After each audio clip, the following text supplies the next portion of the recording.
The Lord be with you. And with your spirit. A reading from the Holy Gospel according to Matthew. Glory to you, O Lord. Children were brought to Jesus that he might lay his hands on them and pray.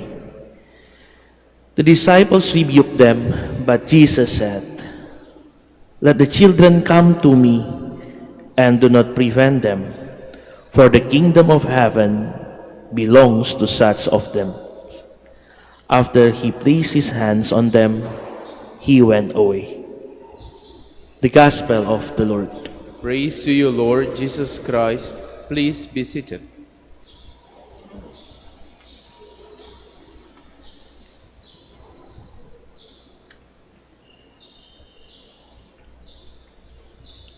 Ano kaya ang nangyari sa mga batang ipinatong ni Jesus ang kanyang mga palad at sila'y binindisyonan, sila'y ipinagdasal? Ano kaya nangyari sa kanila? Hindi man sinabi sa atin, tayo po'y nakakasigurado na ang bendisyon ni Jesus malayo ang mararating ng mga bata. Hindi na kailangan sabihin pa. Sa batang kilos, salita ni Jesus ay magtatagal. Ang bendisyon na iginawad ni Jesus ay ipinapasa rin po sa atin. Higit sa lahat, sa mga magulang at nakatatanda. Ibig kong ipaalala sa inyo yung sandali na ang mga bata ay dinala sa simbahan para pabinyagan.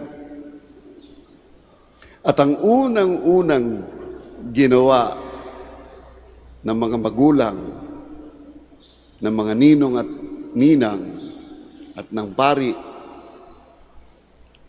sa binyag ay ang lagyan sila ng tatak ng krus sa noo. At ano ang sinasabi ng pari?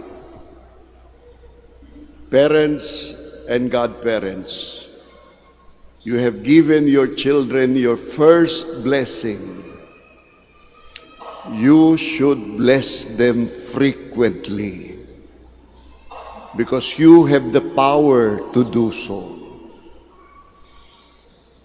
Nanay, tatay, ninong, ninang, ibinigay nyo sa inyong anak ang unang bendisyon.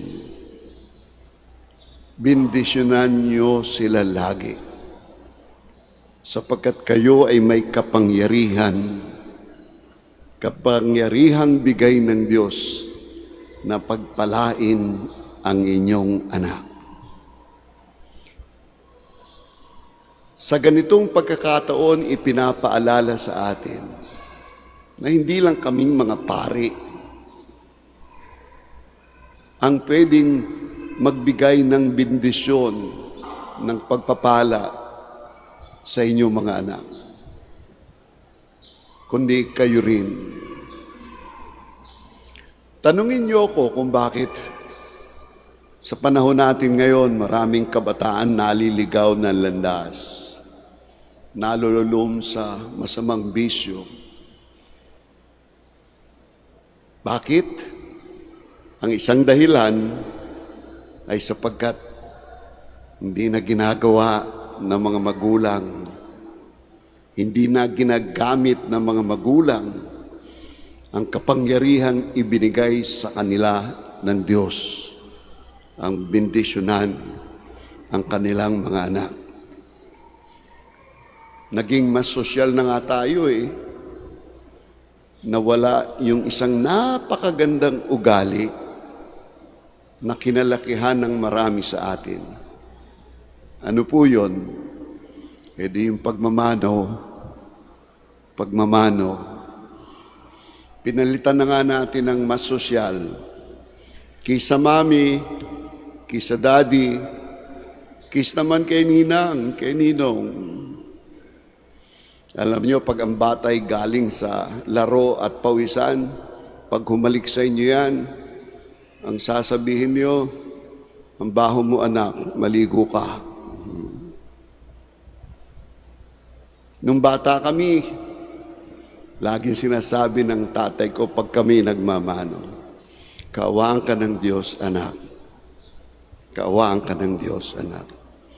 Alam niyo, sa paglaki ko, hindi ko na-type yung dasal na yun. Pag sinabi ng tatay ko, kaawaan ka ng Diyos, anak, tahimik kong sinasabi sa aking sarili, Daddy, ikaw ang kaawaan ng Diyos. Mas gusto ko po yung sinasabi ng aking lola. Mas maganda.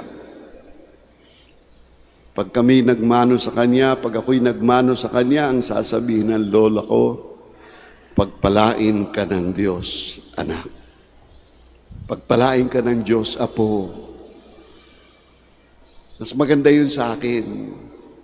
Mas maganda po yun sa inyo. Bakit? Alam nyo, kahit matyaga kayong nanay o tatay, kahit responsable kayo at halos igapang niyo ang pagpapalaki sa inyong anak, ang paghanap ng makakain sa mesa, ang pagpapaaral sa kanila, darating at darating ang panahon, yung inibigay niyo, pag tiningnan nila, sasabihin nila, ito lang, ito na naman ang ulam, ito lang ang baong ko, ito lang ba ang maibibigay niyo sa akin? Ito lang ba? Kaya nga't maganda yun sa lola ko eh. Pagpalain ko ng Diyos, anak.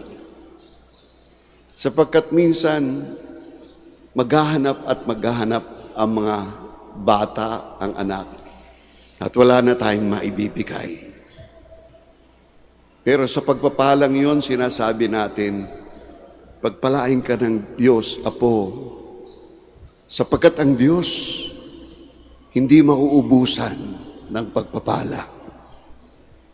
Ang Diyos hindi magkukulang ng kanyang mga handog sa atin. Hindi mauubusan ang Diyos. Kaya't maganda tayong palalahanan. Siguro sa panahon natin ngayon, sa edad nyo ngayon, sa edad natin ngayon, hindi na natin pwedeng utusan sila na, hoy, magmano kayo uli. Pero dalawang bagay. Sa mga magtatatag ng bagong pamilya, huwag niyong kalimutang ibalik ang napakagandang tradisyon, ang pagmamano. At ulit-ulitin palagi ang mga salitang pagpalain kayo ng Diyos, anak. Ngayon, kung malalaki na ang inyong mga anak, kung may sarili-sarili ng pamilya, malalayo na sa inyong piling, walang nagbabawal sa inyo na kung saan man kayo naroroon, i-extend nyo lang ang inyong mga kamay kung saan kayo naroroon. At halos isigaw o ibulong ang mga salitang, saan man kayo naroroon, mga anak, pagpalain kayo ng Diyos. Sa ating pagdalo, paglapit sa dambana ni Inang Maria, palagay ko, yun din naman ang nating hinihiling sa Kanya. Bilang ina. Saan man kami mapunta, Inang Maria, ipanalangin mo kami. Pagpalain mo kami bilang ina ng Diyos. Igawad mo sa amin ang bendisyon ng iyong anak. At nawa, ang bendisyong ito ay manatili hanggang sa paglabas namin ng iyong dambana hanggang sa aming paglalakbay, hanggang sa pagbabalik namin sa aming mga tahanan, hanggang sa pagbabalik namin sa aming mga trabaho, hanggang sa huling sandali ng aming hininga, naway pagpalain kami ng iyong anak.